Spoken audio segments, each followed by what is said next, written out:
우리 이달에 말씀하겠습니다.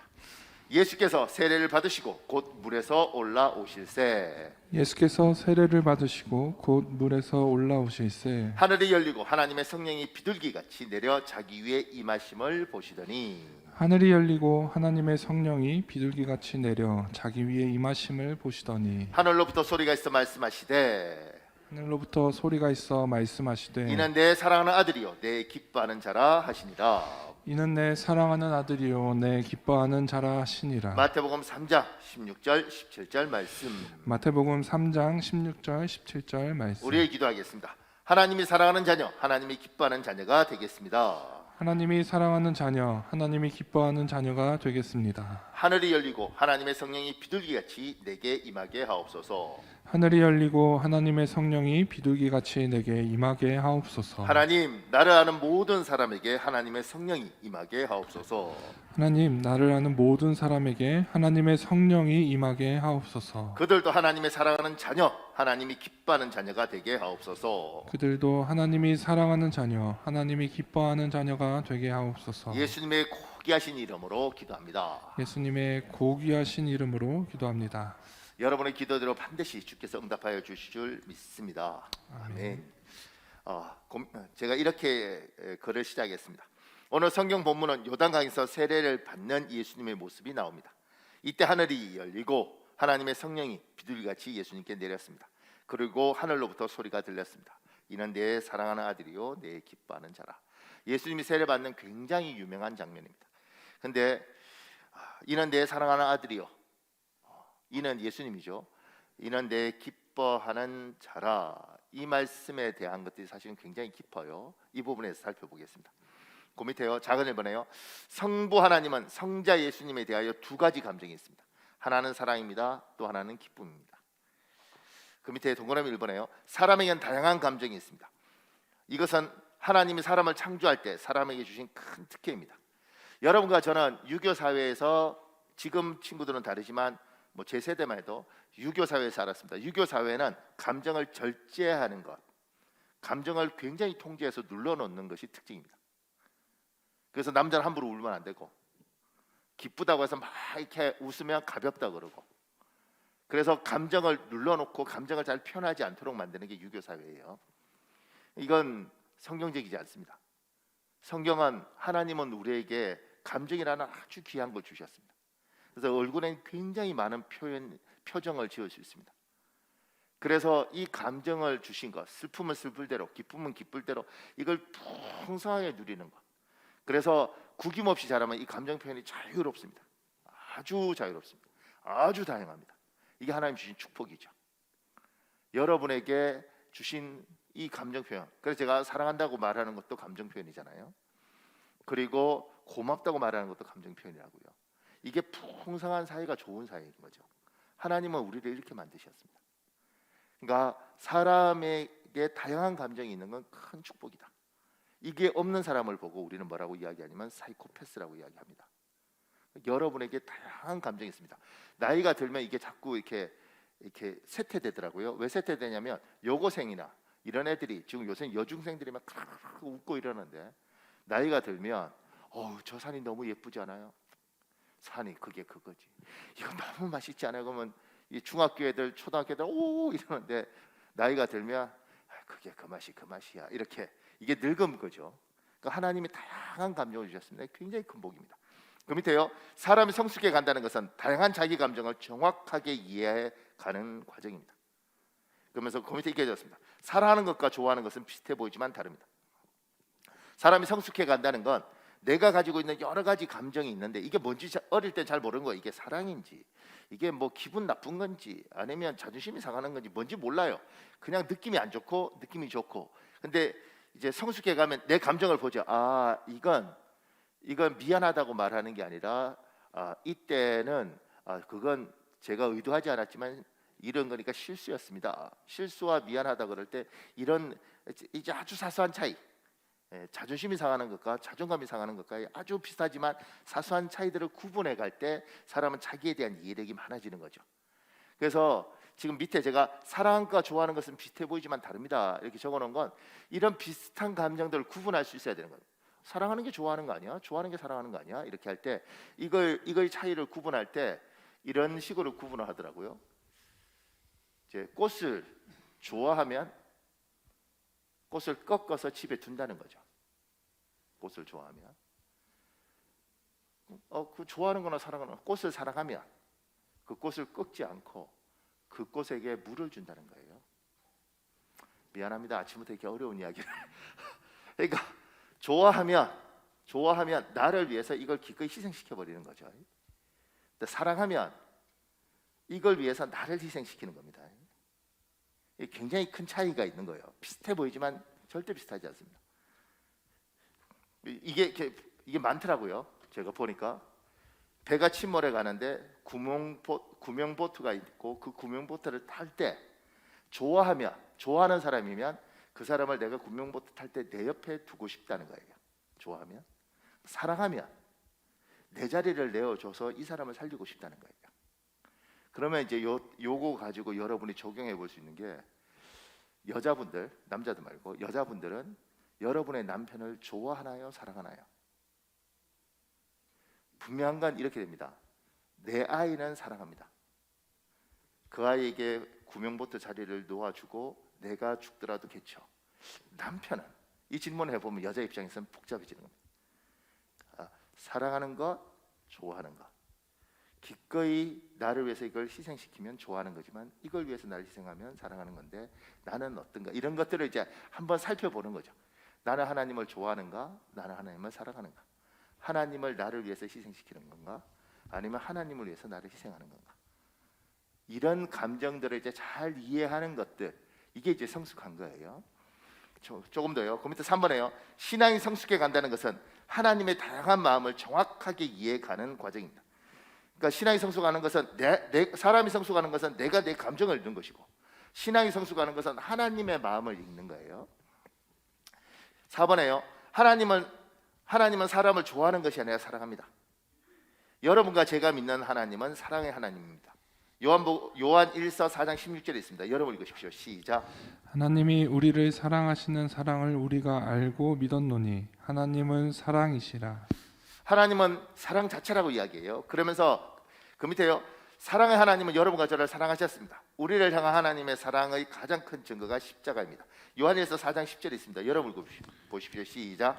사랑은 여기에 있습니다. 곧 우리가 하나님을 사랑한 것이 아니라 하나님께서 우리를 사랑하셔서 우리 죄를 위해 그분의 아들을 화목제물로 보내주셨습니다.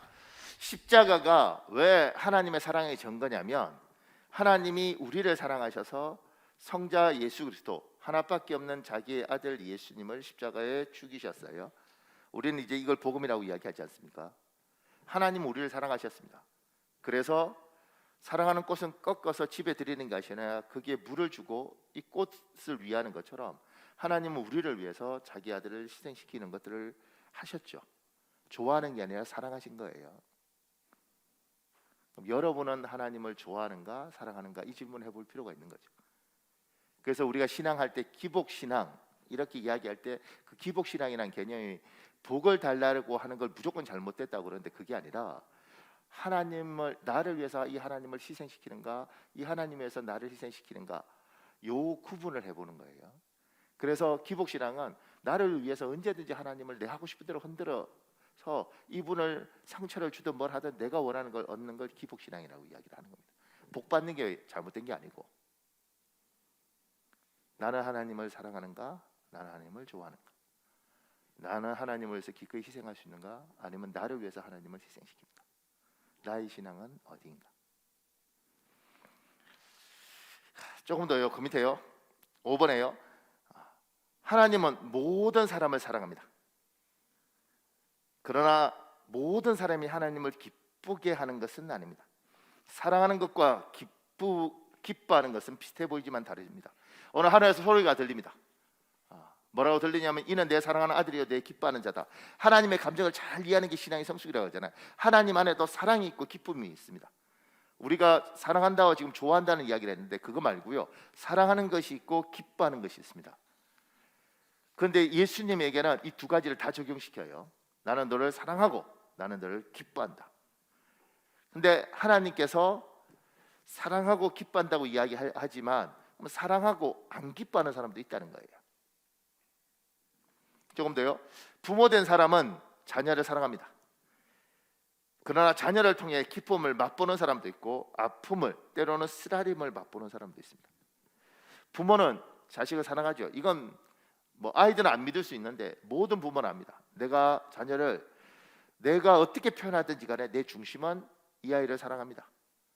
그래서 이 아이를 위해서 때로는 자존심 상해가면서 돈을 벌기도 하고, 어려워도 어떻게든 얘 먹이려고 그러고, 부모는 자식을 사랑합니다.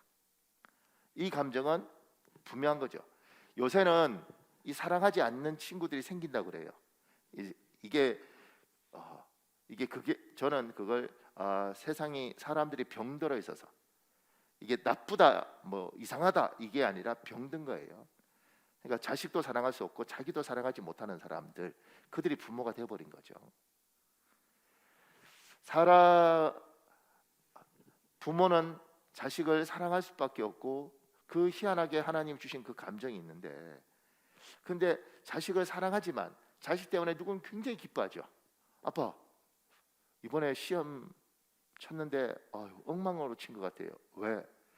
전과목 합쳐서 2개 틀린 것 같아요. 이런 애 사람 미치도 기쁘게 하죠. 아빠 이번에 시험 잘 친 것 같아요. 그래? 너 몇 등이나 할 것 같아? 얘 32등 할 것 같아요. 전교? 아니요, 반에서. 너희 반 몇 명이니? 34명이요. 제 밑에 둘 있어요. 이런 애도 있을 수 있는 거잖아요. 그러니까 이게 사랑하는데 이 기쁨을 주는 애가 있고, 때로는 아프고 속상하고 어쩌다가 내가 이런 애를 낳나 이런 생각이 드는 것도 있더라는 거죠. 사랑하지 않는 게 아니에요. 사랑하는데 기쁨이 없고 슬픔이 생기고 볼 때마다 아프고, 사랑하지 않으면 아픔도 없죠.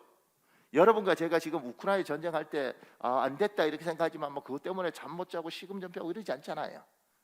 저 왜 저래? 이러고 마는 거지. 그건 우리가 그 사람들을 모르고 그 사람들하고 관계도 없고 이러는 거죠. 사랑하면 잠이 안 옵니다.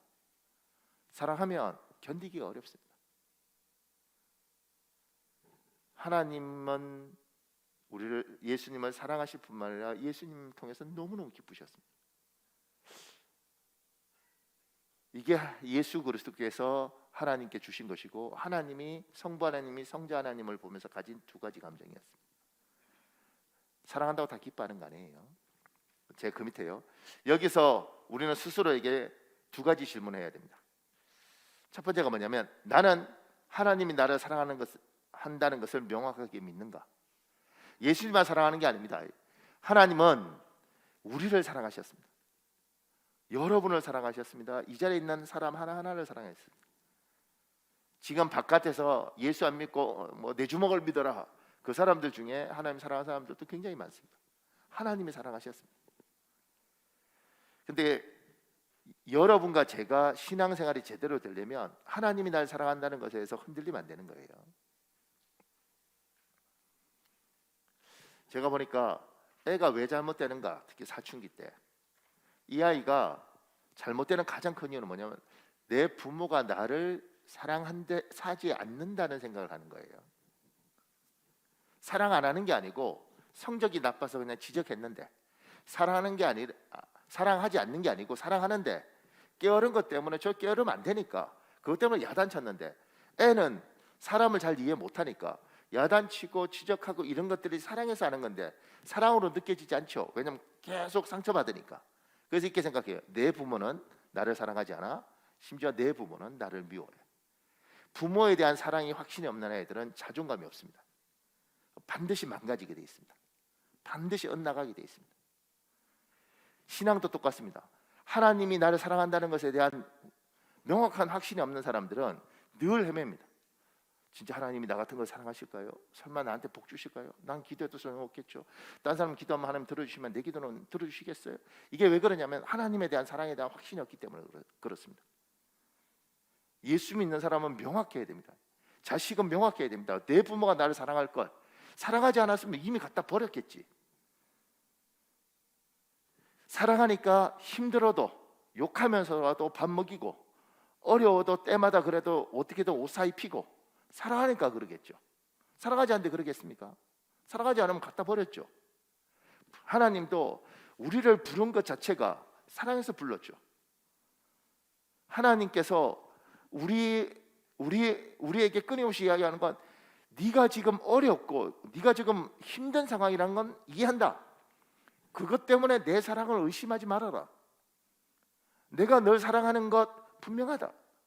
만약 저희 애가 저한테 아버지 저도 자가용 한 대 있는데 자가용 사주십시오. 못 사줘요. 상황이 안 돼. 그런데 이 아이가 이러는 거죠. 사랑하지 않는군요.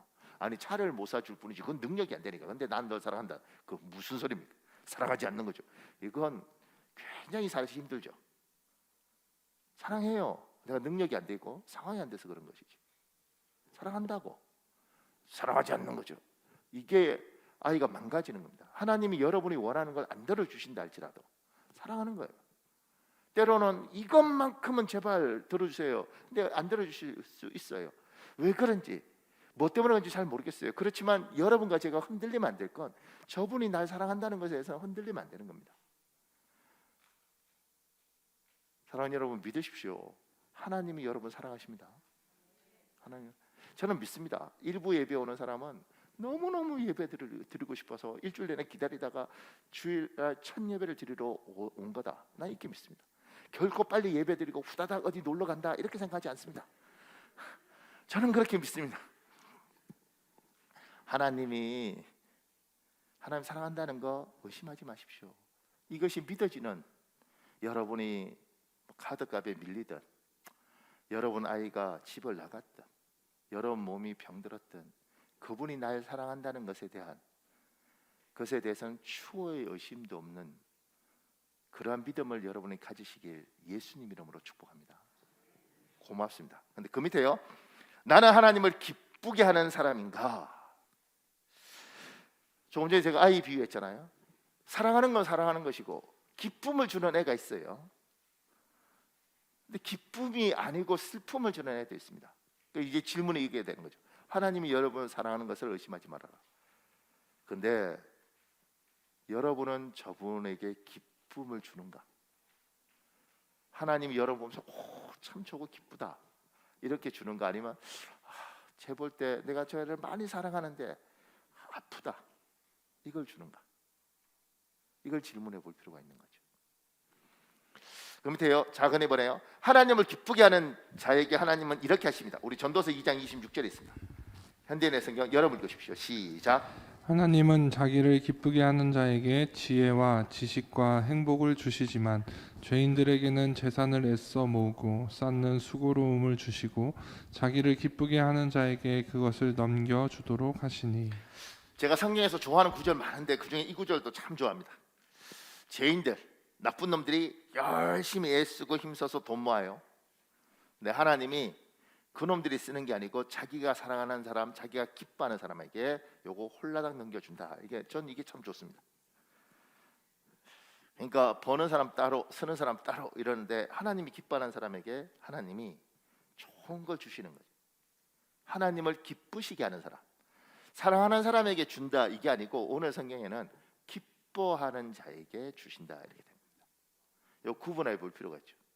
하나님, 나는 하나님의 사랑하는 자녀인데 왜 복을 안 주시나요? 사랑하죠.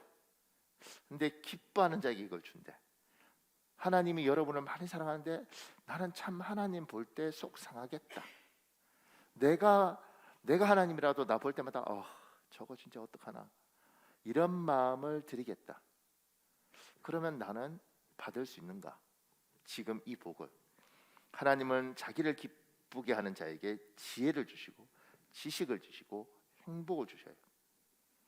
그리고 심지어 죄인들이 재산을 애써 모으고 쌓은 수고를 다 했는데 그것도 자기가 기뻐하는 자에게 주님이 홀라당 넘겨주세요. 밑에요. 하나님이 기뻐하는 자에게 지혜와 지식과 행복을 주십니다. 심지어 악인이 수고하고 애써 모은 재산을 악인이 못 갖도록 하고 하나님이 기뻐하는 자에게 주십니다. 그 밑에요. 하나님은 기뻐하는 자와 늘 함께 하십니다. 우리 요한복음 8장 29절에 있습니다. 여러분 읽어볼래요? 시작. 나를 보내신 이가 나와 함께 하시도다.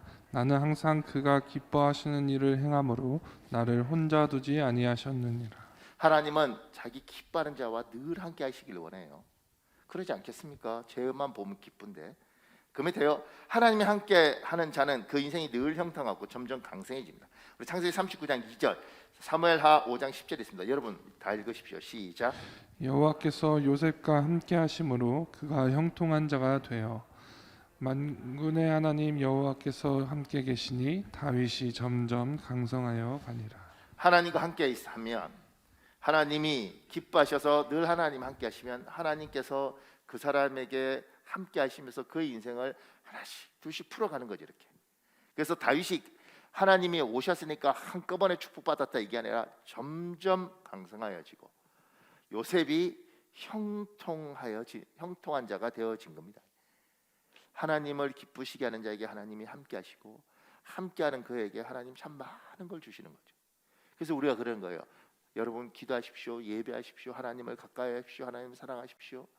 그 이야기가 그러니까 너 고생해라. 너 희생해라. 그래서 저분을 기쁘게 해드라. 그게 아니라 하나님을 가까이 하는 자에게 놀라운 은혜가 있는 거예요. 나는 하나님을 가까이 하는가? 하나님이 날 가까이 하기에 좋도록 나는 하나님이 기뻐하시는 자인가? 하나님은 자기를 사랑하는 자를 사랑하시지만 자기를 기뻐하는 자에게 참 많은 걸 주십니다. 나는 그분을 기쁘게 하는 자인가? 그 밑에요. 3번에요. 우리는 어떻게 해야 하나님을 기쁘게 해드릴 수 있는가? 1번에요. 우리는 어떻게 해야 하나님을 기쁘게 해드릴 수 있는가는 우리는 어떻게 해야 하나님 보시기에 좋을까와 같은 의미입니다. 그 밑에요. 죄는 미워해도 사람을 미워하지 말라는 명언은 기독교 정신이 바탕이 된 문구입니다. 창세기 1장에 나오는 하나님 보시기에 좋았더라는 하나님이 기뻐하더라의 다른 표현입니다. 지금 요거 자세히 보세요. 이 말은 죄를 미워하되 사람을 미워하지 말라 그러면 사람하고 죄하고 딱 구분해 놓은 겁니다. 사람하고 죄하고 구분할 때 사람 자체와 이 사람의 한 행동을 구분하는 거예요. 하나님은 사람을 사랑해요. 이 사람의 한 행동을 기뻐하기도 하시고 미워하기도 하시고 속상해하기도 하셔요. 즐거워하기도 하셔요. 여러분을 사랑하죠. 여러분의 행동은. 저는 욕을 이렇게 합니다. 저는 욕을. 제가 어떤 목사님 만나고 오면 제가 옛날에 철이 없을 때는 저 사람 진짜 이상한 사람이 이랬는데 성경적이지 않더라고요. 저는 이거 구분합니다. 그래서 이렇게 말하죠. 내가 어떤 목사님 만났는데 이거 목사님 참 좋은 사람이야. 근데 말을 할 때마다 사람의 상처를 주네. 그 목사 참 좋은 사람이야. 그런데 그 사람은 같이 있으면 진짜 불편하게 하더라고. 사람 참 좋은 사람이야. 근데 그 사람은 빌린 돈을 절대 안 갚더라고. 구분합니다. 사람은 다 좋습니다. 사람은 다 사랑합니다. 말이, 행동이, 움직이는 게 생각하는 방식이 아주 그냥 꼴불견인 거죠. 이거 구분합니다. 제가 이걸 구분하면서 하나님은 우리 모두를 사랑하는데 이걸 고치지 않으면 요 행동이 하나님을 기쁘게 하지 않으면 참 하나님이 주시는 복을 누리기가 어렵겠다. 이거 구분하는 거예요. 그래서 요걸 창세기에 보면 하나님이 세상을 만드시고 보시기에 심히 좋았더라 그런다고요. 하나님이 세상을 만들고 보시기에 심히 좋았더라는 건 뭐냐? 보시고 너무너무 좋아. 기뻐하신 거죠. 요거 두 개를 구분하고 여러분을 하나님 사랑하지만 여러분의 행동이 하나님 보시기에 좋았더라. 심히 좋았더라. 심히 좋았더라. 이게 기쁘게 하는 겁니다. 나는 하나님의 사랑하는 사람으로서 내 행동이 하나님 보시기에 좋았더라. 하나님 보시기에 심히 좋았더라. 그렇게 살고 있는가? 이건 다 적용할 수 있습니다. 우리 부부 사이는 하나님 보시기에 심히 좋았더라. 내 아이와 나의 관계는 하나님 보시기에 심히 좋았더라. 내 신앙생활은 하나님 보시기에 심히 좋았더라. 하나님이 이 모습을 보면서 심히 좋았더라. 이게 하나님 기쁘게 하는 자예요. 그 밑에 이런 이야기가 있더라고요.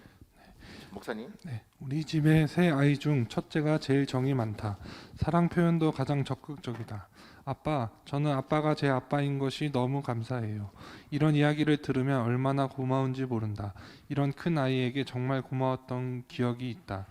어느 늦은 밤에 큰아이가 막내 동생을 방으로 데리고 들어가 심각하게 이야기하는 것을 보았다. 가만히 들어보니 한창 사춘기를 지나고 있는 막내 동생에게 큰 누나로서 훈계를 하고 있었다. 나중에 막내 아이의 말을 들으니 우리가 잠든 후에도 밤늦게까지 오랜 시간 대화를 나눴는데 그날 대화가 아주 유익했다고 했다. 누나가 자기를 위해 눈물을 흘리며 권면해 주었다면서 아빠가 할 때는 잔소리로만 들리던 말이 누나가 할 때는 마음에 쏙쏙 와닿았다고 했다.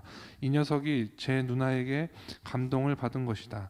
큰 아이는 평소에도 내게 애정 표현을 잘하고 용돈을 아껴 내가 좋아하는 아이스크림을 사다 주는 고마운 아이였지만 그날만큼 고마웠던 적이 없었다. 그러면서 하나님의 마음을 또 하나 깨달았다. 하나님은 우리가 헌금 많이 드리고 봉사 많이 하는 것도 기뻐하시지만 그보다 서로 사랑하고 권면하며 사이좋게 지내는 것을 참 기뻐하신다는 것이다. 하나님을 사랑하는 마음으로 성도를 위하는 것이 곧 하나님께 영광이 된다는 것, 역시 자녀를 키우면서 얻는 깨달음이다. 오늘 설교하고 관계가 있어서 영광이라는 이야기, 기뻐하는 게 나와서 제가 뒤에까지 다 했는데 앞에 그냥 이분의 뭐 첫째가 딸인가 보죠. 이 딸아이의 행동이 아버지를 기쁘게 하는 거죠. 보기에 힘이 좋은 겁니다. 부모를 기쁘게 하고 보기에 힘이 좋은 것. 이 모습을 하나님 우리한테 기대하고 있는 거죠. 그래서 제가 그 밑에 기대했습니다. 영광.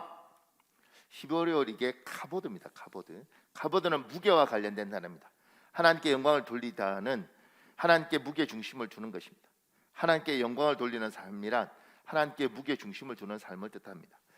영광, 하나님께 영광을 돌립니다. 그럴 때 영광이 뭐지? 이렇게 질문하는 사람이 있어요.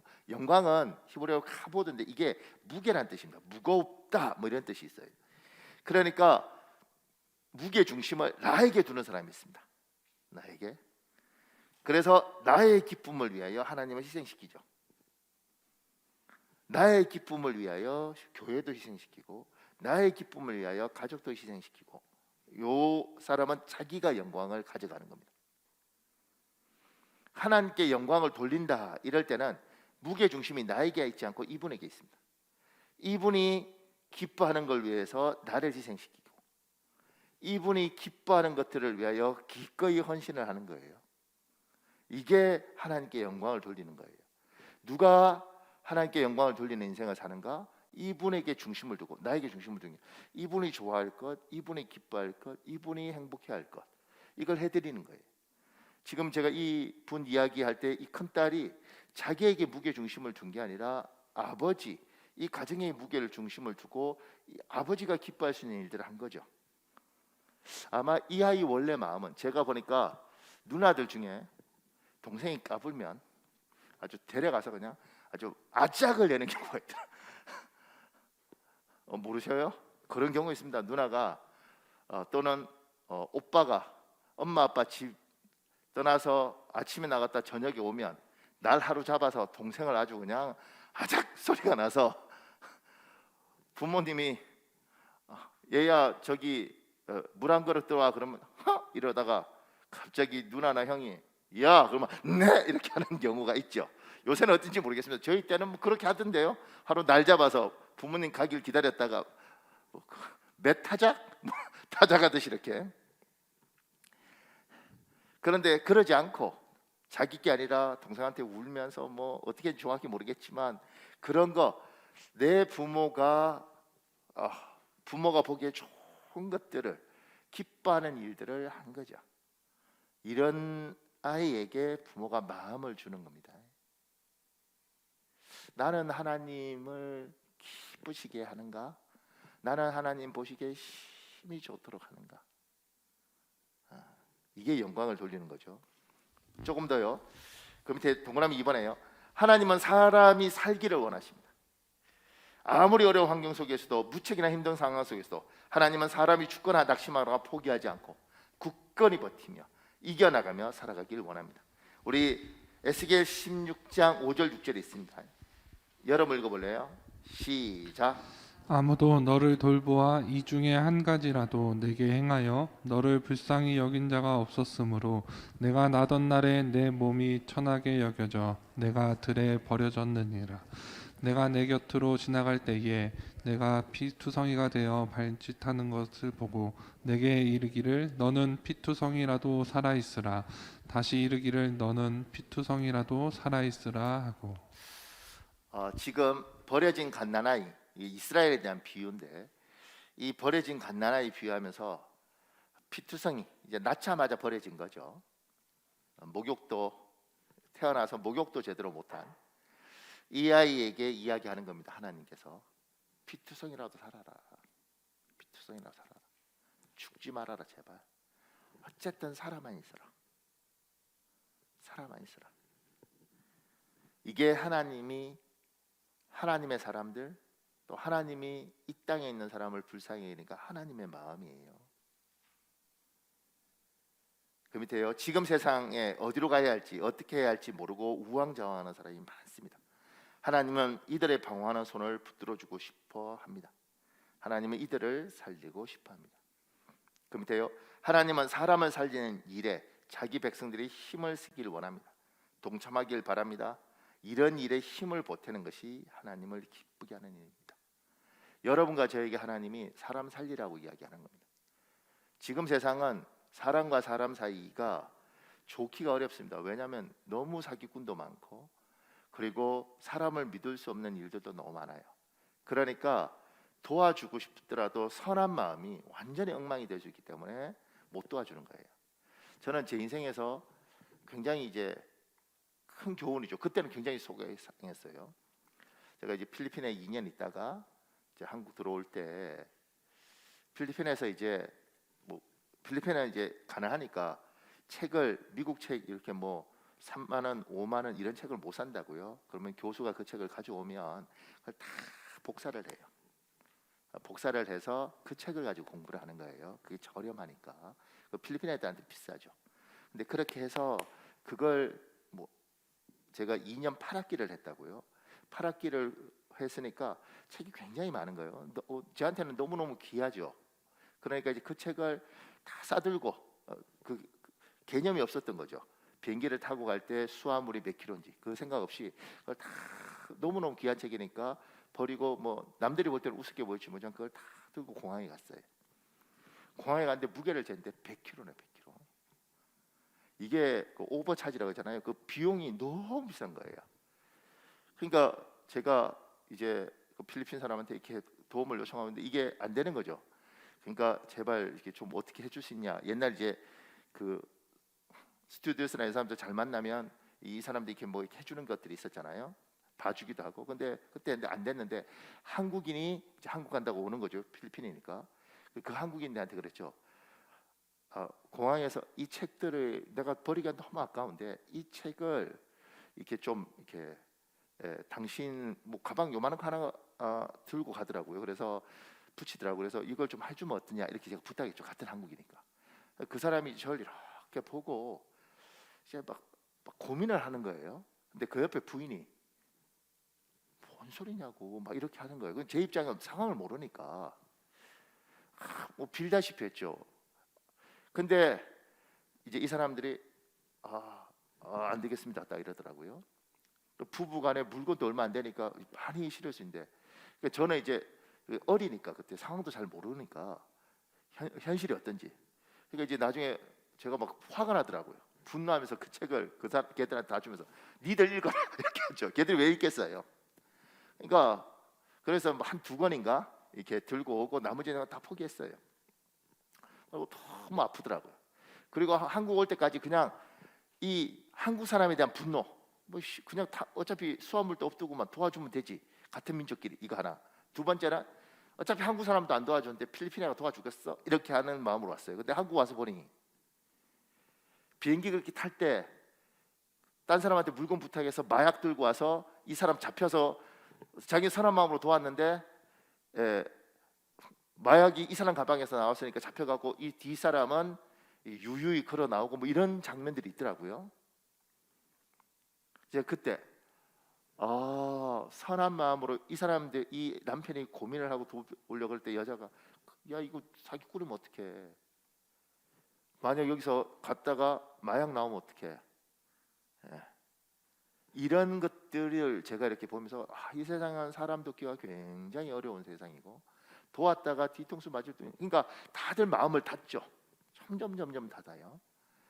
그러니까 너무너무 힘들어할 때 손잡아주면 사는데 손잡아주지 않는 거죠. 왜냐하면 잡았다가 이게 잘못하면 나도 이게 불쌍하다, 이게 개념이 아니라 이게 나쁜 놈이면, 의도가 나쁘면 이러니까 우리도 다 마음을 닫으니 죽을 사람이 한 번만 손잡아줘도 살 텐데 죽을 사람이 죽어버리는 겁니다. 여러분과 저도 지금 이 자리에 있는 많은 사람들 진짜 힘들 때 하나님이 누군가를 통해서 손잡아줘서 이만큼 온 사람들 많지 않습니까? 그때 누군가가 따뜻하게 밥 한 끼 먹으면서 도닥거려졌는데 그것 때문에 어려운 고비를 한 단계 넘어서 온 사람들 많지 않습니까? 하나님은 우리가 그렇게 살길 원하시는데 지금 세상이 너무 험악하니까 우리들이 마음을 닫은 거죠. 세상 사람은 그렇다 치고 우리들도 사람한테 따뜻한 밥 한 그릇, 따뜻한 말 한마디, 그러면 저거 내가 도와줄까? 이런 것들을 괜히 그거 했다가 이러면서 다 마음을 닫는 거예요. 이게 다 끊어지는 거죠. 하나님은 피투성이라도 살아라. 그리고 우리에게 얘야, 난 쟤 살리고 싶은데 너를 통해서 살렸으면 좋겠다. 얘도 살고 살리는 너도 내가 너를 사용하면 복 주지 않겠냐? 내가 너에게 위로해 주지 않겠냐? 나는 네가 사람 살리는 도구로 살았으면 좋겠다. 하나님 이러는데 하나님 누굴 믿어요? 괜히 도왔다가 나중에 어떻게 돼요? 이러면서 지금 죽어가는 사람이 그냥 죽어버리는 겁니다. 그리고 쓰임받지 못하니 우린 또 복이 없는 거예요. 자, 그 밑에요. 사람을 돕는 것과 사람을 책임지는 일은 다릅니다. 사람이 사람을 책임질 수 없습니다. 다른 사람의 인생을 책임지려고 하지 마십시오. 내가 할 수 있는 일만 하십시오. 제가 사람 도와야죠. 그런데 이게 도움이라는 게 이 사람 자꾸 힘드니까 도와주는 사람이 막 부대끼는 거죠. 그리고 저도 이제 착각했던 건 누군가를 자꾸 책임지려고 하는 거예요. 그러면 못 돕습니다. 내가 할 수 있는 것만 하는 거예요. 내 믿음, 내 능력만큼만 하고 마는 거예요. 오늘 아침에도 우리 사모님이 저희가 이제 월드비전 갔다 오면서 이제 월드미션 갔다 오면서 아프리카 아이 2명을 한 명당 3만 원씩 이렇게 해서 벌써 5년이 됐더라고요. 그러면서 아유 얘들 벌써 제법 도왔네 이렇게 이야기하더라고요. 하나 이름이 말리게리타, 하나 이름이 펜니스. 일부러 제가 외웠어요. 생각날 때마다. 그러면서 그 생각이 드는 거죠. 그 아이들한테 염소 사다 주고 뭐 이렇게 했는데 평생 내가 다시 아프리카에 가서 걔들 얼굴을 볼 수 있을까? 내가 보니까 한 번 더 가면 내가 죽어버릴 것 같아. 얼마나 힘든지. 그런데 그 아이들에 대해서 3만 원 보내주고 많은 일이지만 요만큼만 더 하는 게 아니고 더 책임지는 게 아니고 이렇게 할 건 뭐해? 이게 아니고 내가 할 수 있는 선에서 그냥 하고 나머지는 하나님이 책임은 하나님이 지셔야 되는 거니까 내 역할만 하는 겁니다. 책임지려고 하면 안 되는 거예요. 심지어 자식도 책임지려고 하면 안 되는 겁니다. 그래서 망가지는 겁니다. 부모 자식 간에. 여러분이 할 수 있는 선만 하는 겁니다. 그러니까 제가 보니까 부모들 중에 꼭 아파트 사줘야 된대. 아니 내 아파트도 없는데 애 아파트를 어떻게 사주겠어? 그런데 이러다가 보니 애도 기대하다가 속 망가지고 나도 해주려다가 속상하니까 망가지고 그러는 거예요. 내가 할 수 있는 것만 하는 거예요. 나머지는 뭐예요? 하나님께 맡기는 거지. 나는 요것밖에 못했지만 내가 해줄 수 있는 사. 이게 최선이면 요까지. 책임은 뭐요? 우리는 하나님께 맡기는 겁니다. 하나님께. 그러면서 밑에요. 사람을 돕는 가장 좋은 길은 험한 세상에서 평생 함께할 좋은 친구를 소개해 주는 것입니다. 하나님이 그 사람의 친구가 되면 반드시 이 세상에서 승리하는 인생을 살 수 있습니다. 우리 사도행전 4장 12절에 있습니다. 여러분 읽으십시오. 시작. 다른 이로서는 구원을 받을 수 없나니 천하 사람 중에 구원을 받을 만한 다른 이름을 우리에게 주신 일이 없음이라 하였더라. 여러분, 여기에서 구원은 영혼 구원만 구원이 아니에요. 하나님이 인생을, 그 삶을 구렁텅이에서 구르는 것 같고 그 흙덩이에서 그냥 이렇게 비틀거리 같은 그 삶을 하나님이 구해주는 거예요. 그 구원을 정말 제대로 해줄 수 있는 사람은 하나님밖에 없는 거예요.